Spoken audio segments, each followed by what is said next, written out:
Hello everyone, this is Vayne of Ranae, here to bring you a short video on how to make standard European 4-in-1 chainmail. Now for this video I have a short list of tools that you can use for this, of course. First is going to be a pair of needle nose pliers and some slip grip pliers. I also highly recommend using a glove on whichever is your dominant hand. The longer that you are weaving this chainmail together, it's going to start taking a toll on your hand. Now, for this video, I have used 14 gauge steel galvanized wire, which I got from Tractor Supply. You can typically pick up a roll for about 50 bucks after tax. So cost-wise, it's very cheap. Time-wise, it's very expensive. For what I have so far, it's taken me about 60 to 80 hours, and I still have to add on my sleeves. So when you start into this, get ready to devote a lot of time to this.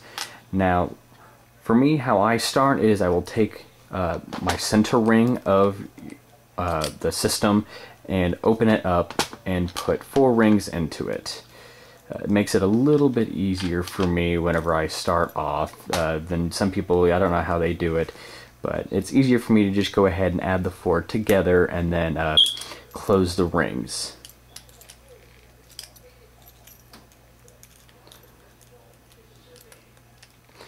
And I believe with a simple system like this where it's just the one, it is called a bug, and you're going to have to make quite a bit of these.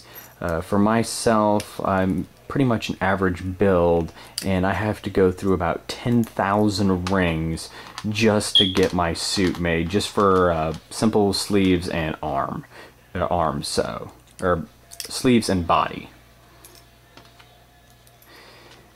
And for me, I like to just start off with making 2 bugs together and then connecting them with a single ring in between, and we'll go from there.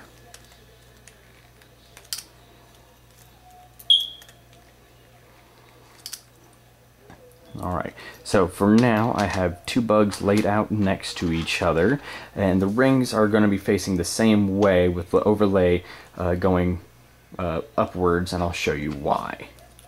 When it comes time to add your center ring, it makes it easier to go ahead and link them together when they're facing the same way, at least for when you start off.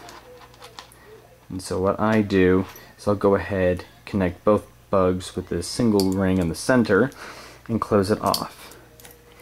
And I should end up with a small link that goes too tall by about 4 wide. And I've already assembled some over here on the side, and for this it's going to be about 5 of these links, and then I've made 2 wide. And really what you'll want to do is you'll start making these little squares and start expanding them upwards and outwards, and over time it will start to take its shape, and it's harder to see it in the beginning. But how I started it was I just started making the bottom of the suit or the tunic and started working my way up. Takes a little bit of time that way, but it also gives you time to start preparing exactly how long you want to make it, as opposed to how wide.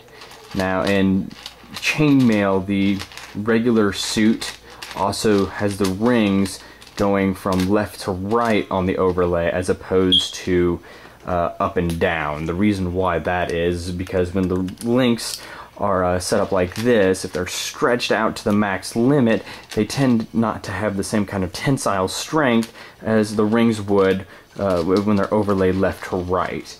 The reason being is because when they're overlaid left to right, you tend to put more rings in, but this provides much better protection from actual things which can penetrate and cut. When it comes to the rings being overlaid top down, they stretch out as much as they can, and over time the rings can actually cause problems, and it'll allow for cuts and stabs to come through. Now in the game of Amped Guard, of course, you're not going to have to worry about that terribly too much, but all the same, you want to have yourself something that looks nice and period and will protect you in the heat of battle. Now I've taken two of these links together. Oh, looks like I missed a ring. And I've connected them together, and it's starting to make a slightly bigger circle, or square, I'm sorry. And over time we'll just connect more and more and more of these together until we can start making our suit. So let me get this one fixed here and let you guys see a little bit more of the finished product.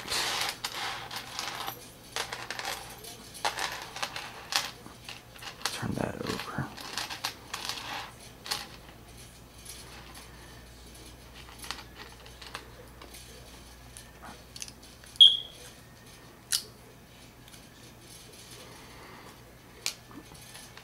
And I understand that it looks like I'm putting this end upside down for you.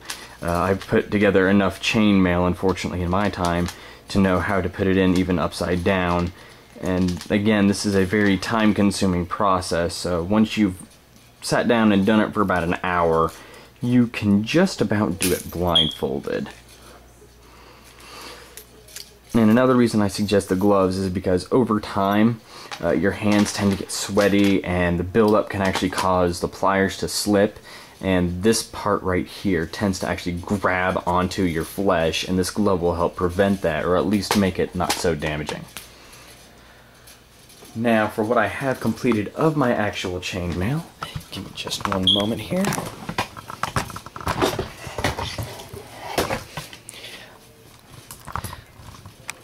I have just a simple suit, no sleeves just yet, but like I said, the overlay goes from left to right as opposed to top down.